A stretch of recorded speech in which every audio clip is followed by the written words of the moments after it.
हाँ मैंने तू जा लग रहा नहीं। हाँ हाँ तो तू जाव अकेले, तू ज्यादा ऐसा ठंडा न हो जाओ, गर्मा जा। अरे घर नहीं जगह, अरे बहरवा नहीं जगह, चले जा मड़वा के तरह।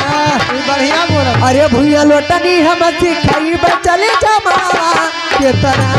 भूया लोटनी हम सिखाई चले जा मड़वा के तरह।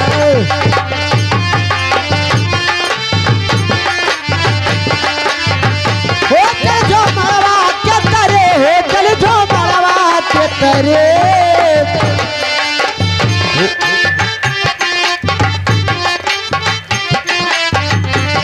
भूया लोटनी हम सिखाई चल जा मड़वा के तरे। भूया लोटनी हम सिखाई चल जा मड़वा के तरे।